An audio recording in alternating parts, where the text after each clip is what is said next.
Hello good morning friends. Welcome to my YouTube channel exam अध्ययन। अभी हम भगवान गौतम बुद्ध को पढ़ रहे हैं, जिसमें एक देखते हैं कि पिछले वर्ष कुछ क्वेश्चन आए हुए हैं, जैसे कि बौद्ध दर्शन के चार आर्य सत्य कौन कौन से हैं, बुद्ध के अनुसार तीन स्वर्ण मार्ग कौन से हैं, गोल्डन पाथ, अष्टांग मार्ग क्या होता है, प्रत्युत समुत्पाद क्या होता है, इन सब के बारे में देखते हैं। सबसे पहले हम जैसे कि अभी भगवान महावीर स्वामी के बारे में पढ़ा था, जयंती 24वीं जयंती तक के बारे में, इसी प्रकार से हम गौतम बुद्ध के बारे में पढ़ते हैं। देखो, गौतम बुद्ध बौद्ध धर्म के प्रवर्तक थे, जिन्होंने भारत सहित अन्य देशों में बौद्ध धर्म को प्रसारित किया है। क्या है? गौतम बुद्ध क्या है? बौद्ध धर्म के प्रवर्तक थे, जिन्होंने भारत सहित अन्य देशों में बौद्ध धर्म को क्या है, प्रसारित किया है। इनका जन्म 563 बीसी में लुम्बिनी नाम की जगह कपिलवस्तु में हुआ है। पिता शुद्धोधन शाक गणराज्य के राजा थे ये। माता महामाया कौशल राज्य से संबंधित थी। इनका जन्म हुआ, उसके 7 दिन बाद इनकी मृत्यु हो जाती है। फिर इनका लालन पालन मौसी प्रजापति गौतमी के द्वारा किया जाता है, जो कि आगे चल करके भगवान महात्मा बुद्ध की प्रथम महिला शिष्या भी बनती हैं। बचपन का नाम गौतम होता है। विवाह इनका यशोधरा के साथ हो जाता है और इनसे राहुल नाम के पुत्र की प्राप्ति होती है। घोड़ा इनका कंटक होता है। सारथी का नाम चन्ना होता है, जो घोड़ा को चलाता है। जब इनको लेके जा रहा था चन्ना, तो 4 दृश्य मिलते हैं: वृद्ध, रोगी, मृत, सन्यासी। आखिरकार उन्होंने सन्यासी वाले मार्ग को उन्होंने फॉलो किया। वैराग उत्पन्न हो गया इनको। 29 वर्ष की आयु में उन्होंने गृह का त्याग कर दिया। बौद्ध धर्म में जो गृह त्याग की घटना है, उसको महाभिनिष्क्रमण कहा जाता है। इनके 2 गुरु हैं, आलाराम कलाम और रुद्र रामपुत्र। आलाराम कलाम सांख्य दर्शन से संबंधित हैं और ज्ञान की प्राप्ति को निर्माण कहा जाता है। उरुवेला पीपल वृक्ष के नीचे वैशाख की पूर्णिमा को इनको ज्ञान की प्राप्ति होती है, तब इसे बुद्ध कहलाते हैं, लाइट ऑफ एशिया। और उपदेश धर्मचक्र प्रवर्तन 5 ब्राह्मण। शिष्य के बारे में बात की जाती है। तपूस बल्लुक गौतमी प्रजापति इनके शिष्य होते हैं। जैसा कि अभी बताया गया था कि गौतमी प्रजापति इनकी पहली महिला शिष्या थी। फिर अनुयायी में देखा है, फॉलोवर्स में आनंद हो गए, पाली, अजातशत्रु, बिंबिसार, अशोक वगैरह, प्रसन्नजीत, यशोधरा, ये सब इनके अनुयायी हो जाते हैं। महापरिनिर्वाण के बारे में बात की जाती है तो 483 बीसी में महापरिनिर्वाण को हो जाते हैं। महापरिनिर्वाण मतलब मृत्यु। कुशीनगर मल क्षेत्र में जो सुगर का मांस वगैरह खिलाने से इनकी मृत्यु हो जाती है। अगले जन्म का नाम मैत्रेय कहा जाता है इनको। प्रतीक चिन्ह के बारे में देखा जाता है तो जन्म का प्रतीक चिन्ह इनका कमल और वृषभ होता है। महाभिनिष्क्रमण मतलब घर की जो छोड़ते हैं, गृह त्याग करते हैं, अश्विन का प्रतीक चिन्ह होता है। और धर्म चक्र परिवर्तन के बारे में देखा जाए तो उनका चक्र होता है। और इसके बाद में यानी पहला जो उपदेश देते हैं ना, धर्म चक्र परिवर्तन, उसको कहते हैं निर्वाण। इन ज्ञान की प्राप्ति संबोधि बोधि वृक्ष के नीचे होती है, तो बोध वृक्ष इनका प्रतीक चिन्ह होता है। महापरिनिर्वाण के रूप में अपन स्तूप जैसे कटोरा के आकार के इनका चिन्ह होता है। प्रमुख सिद्धांतों को लेकर चलते हैं। सिद्धांत के 4 आर्य सत्य, अष्टांगिक मार्ग, मध्यम मार्ग, त्रिरत्न और अन्य। जैसे कि 4 आर्य सत्य इसमें बताए गए हैं कि सुख सर्वम दुखम, सारी जगह दुख ही दुख है। दुख समुदाय, दुख निरोध और दुख निरोध गामिनी प्रतिपदा, यानी दुख को दूर करने के भी रास्ते हैं। तो सर्वम दुखम, दुख समुदाय, दुख निरोध और दुख निरोध गामिनी प्रतिपदा।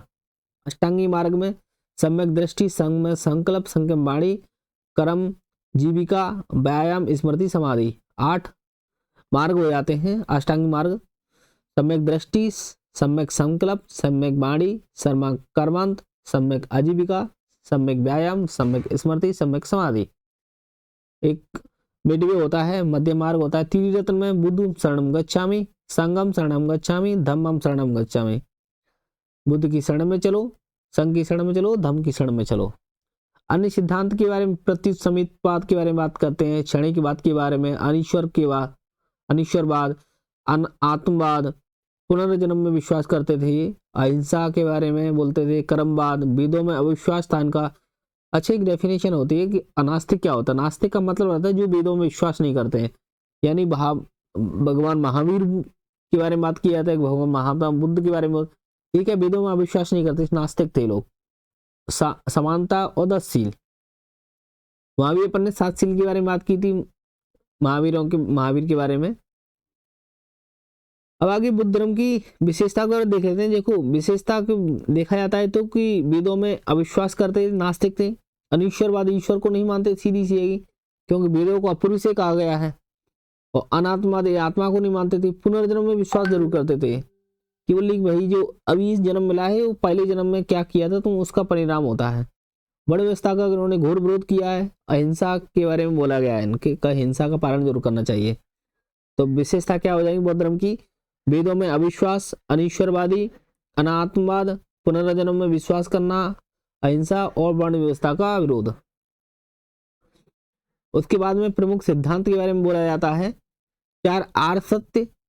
4 आर्य सत्य अभी अपने देखा 4 आर्य सत्य कौन कौन से हो रहे थे भाई? दुख समुदाय, दुख निरोध, दुख निरोधगामिनी प्रतिपदा। अष्टांगी मार्ग के बारे में देखा था भाई अपन ने। सम्यक वाणी, सम्यक कर्मांत, सम्यक आजीविका, सम्यक व्यायाम, स्मृति, समाधि, वाणी, ये सब अष्टांग मार्ग हो जाते हैं। त्रिरत्न के बारे में देख लिया अपन ने।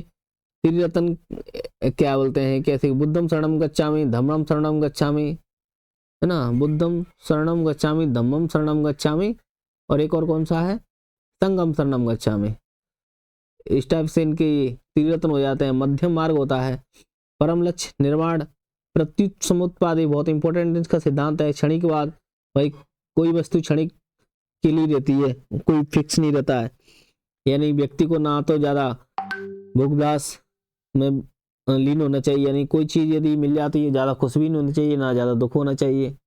तो यानी कोई भी चीज क्षण के लिए आती है ना। 4 आर्य सत्य, अब इनके बारे में डिटेल में देखते हैं। जैसे कि 4 आर्य सत्य हैं।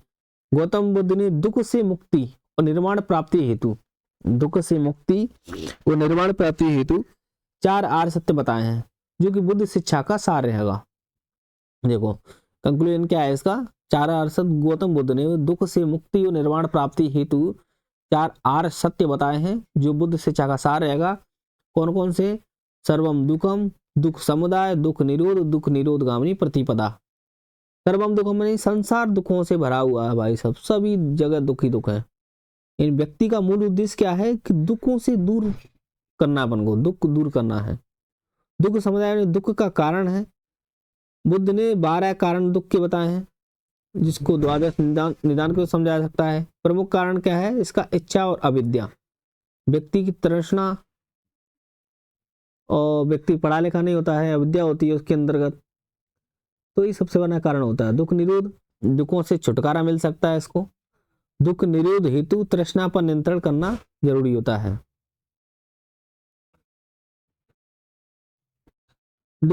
दुखों से छुटकारा मिल सकता है, दुख निरोध हेतु तृष्णा पर नियंत्रण करना। प्रतिपदा मतलब दुखों से मुक्ति के लिए अष्टांग मार्ग को अपनाना पड़ेगा। तो सर्वम दुखम, दुख समुदाय, दुख निरोध, दुख निरोधगामिनी प्रतिपदा। सर्वम दुखम मतलब दुख, संसार दुखों से भरा हुआ व्यक्ति का मूल उद्देश्य दुख दूर होना चाहिए। दुख समुदाय ने दुख का कारण, बुद्ध ने 12 कारण बताए हैं। दुख निरोध मतलब दुखों से छुटकारा मिल सकता है, दुख निरोध तृष्णा पर नियंत्रण करना होता है। गामिनी प्रतिपदा, दुख से मुक्ति, अष्टांग मार्ग को अपनाना चाहिए। अष्टांग मार्ग के बारे में बात की जाती है तो 8 मार्ग जैसे कि सम्यक दृष्टि, सम्यक संकल्प, सम्यक वाक, कर्मांत, आजीविका, सम्यक व्यायाम, स्मृति, समाधि।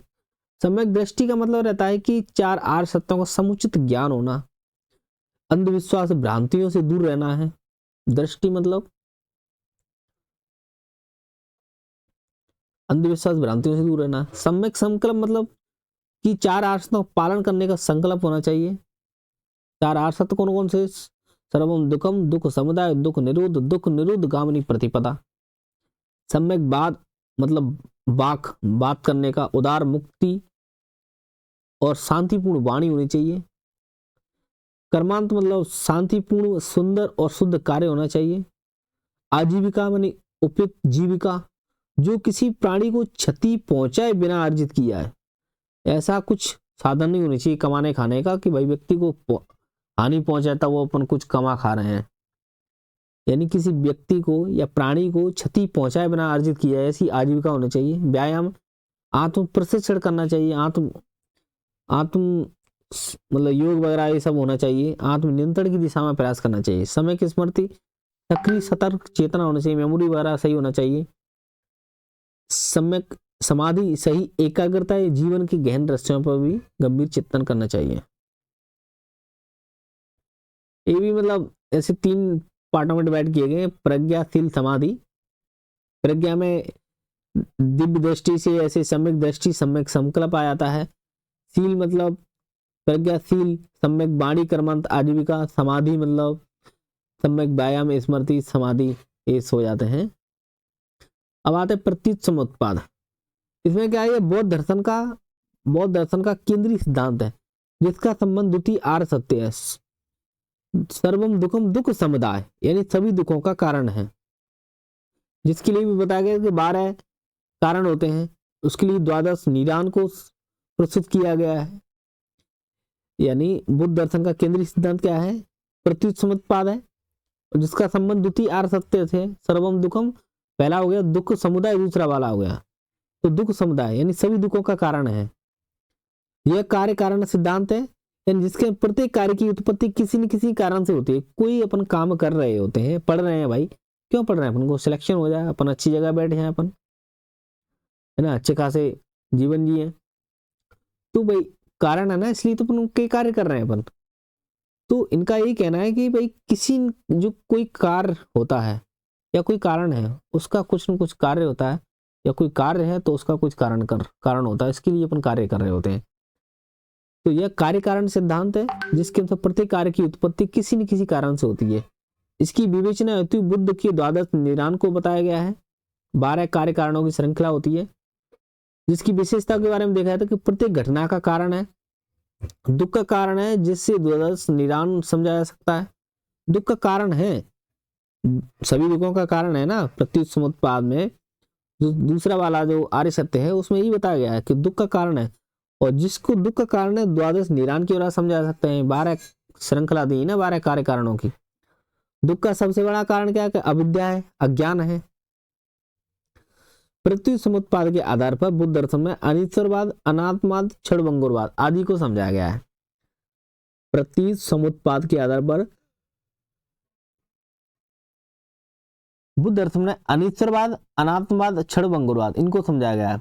यह क्या मध्यम वर्गीय विचार रहेगा, ये मध्य मार्गी विचार रहेगा। बुद्ध दर्शन की नितांत कर्मवादी स्वरूप को प्रदान करता है। देखो एक बार प्रत्युत समुत्पाद के द्वारा देखते हैं कि बुद्ध दर्शन का केंद्रीय सिद्धांत है जिसका संबंध द्वितीय आर्य सत्य है। द्वितीय आर्य सत्य का सभी दुखों का कारण है ना। और कार्य कारण सिद्धांत है जिसका मतलब है किसी प्रत्येक कार्य की उत्पत्ति किसी न किसी कारण से होती है। इसकी विवेचना हेतु बुद्ध दर्शन में बुद्ध के 12 निदान को प्रस्तुत किया गया है। विशेषताओं के बारे में देखा जाता है, प्रत्येक घटना का कारण होता है, दुख का कारण है जिसे 12 निदान के द्वारा समझा जा सकता है। और दुख का सबसे बड़ा कारण क्या है, अविद्या है, अज्ञान है। और प्रत्युत समुत्पाद के आधार पर बुद्ध दर्शन में अनिश्वरवाद, अनात्मवाद, क्षणभंगुरवाद इसको समझाया गया है।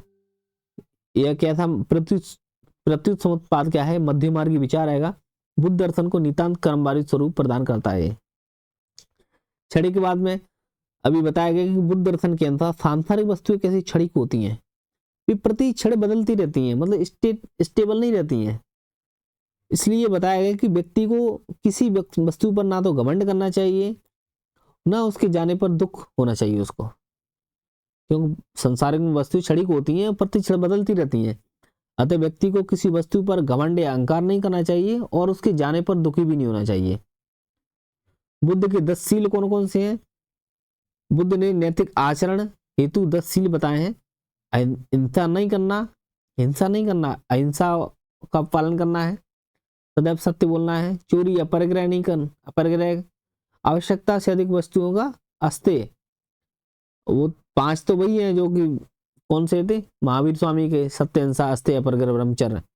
हिंसा नहीं करना है, सदैव सत्य बोलना है, चोरी नहीं करना है, आवश्यकता से अधिक वस्तुओं का संग्रह नहीं करना है, ब्रह्मचर्य का पालन करना है। ये 5 और हैं कि नृत्य गायन का त्याग करना है, सुगंधित पदार्थों का त्याग करना है, असमय भोजन का त्याग करना है, कोमल सैया का त्याग करना है, व्यभिचार नहीं करना है। देखो कौन कौन से आएंगे।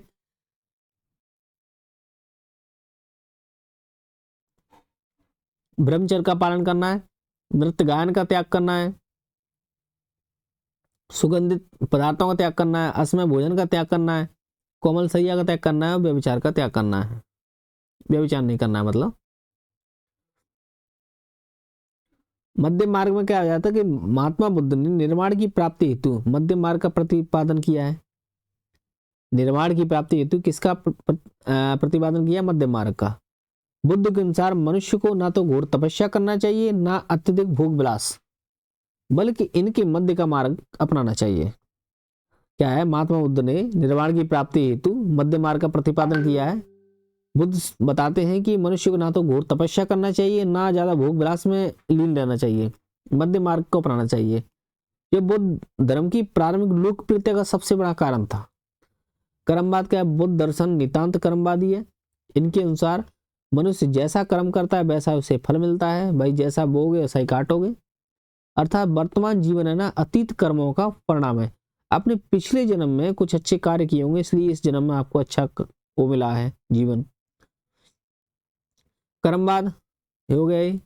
अनात्मवाद यानी महात्मा बुद्ध प्रत्यक्षवादी थे, आत्मविश्वास नहीं करते थे, भाई जो सामने दिख रहा है उसी पे भरोसा करते थे। उनका कहना था कि शरीर बहुत सारे तत्वों से मिलकर बना होता है, तो मृत्यु के बाद सभी जो तत्व हैं वो अलग अलग हो जाते हैं, बिल्कुल पृथक हो जाते हैं, इसलिए वो नॉन सोल अनात्मवाद को फॉलो करते थे।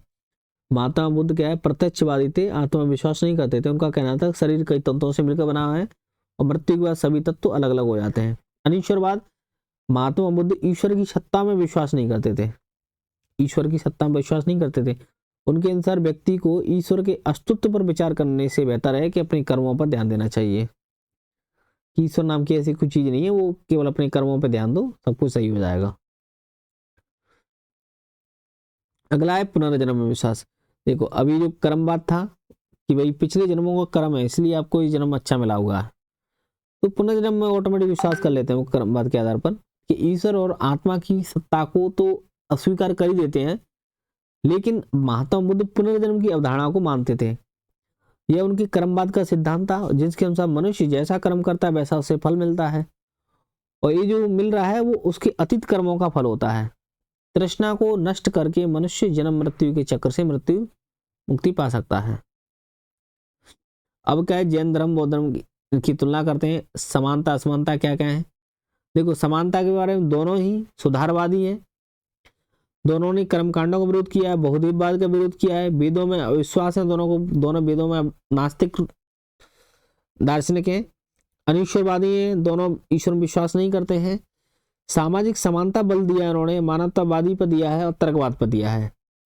देखो सुधारवादी हैं, तर्कवादी हैं, है ना, अनिश्वरवादी हैं, वेद बहुदेववाद का विरोध करते हैं, वो कर्मकांड का विरोध करते हैं, वेदों में अविश्वास करते हैं, सामाजिक समानता बल देते हैं। यदि असमानता के बारे में बात की जाती है तो वर्ण व्यवस्था पर बौद्ध धर्म जैन धर्म की अपेक्षा कठोर ज्यादा होता है। निर्वाण प्राप्ति के मार्ग में भी अंतर है। बुद्ध में अष्टांग मार्ग के बारे में बताया गया और जैन धर्म में पंच महाव्रत और त्रिरत्न के बारे में बात की जाती है। आत्मा के अस्तित्व को लेकर भी बुद्ध होता है अनात्मवादी होता है, लेकिन जैन क्या है? आत्मवादी है। और बुद्ध मध्यम मार्ग को फॉलो करता है और जैन होता है कठोर मार्ग को फॉलो करता है।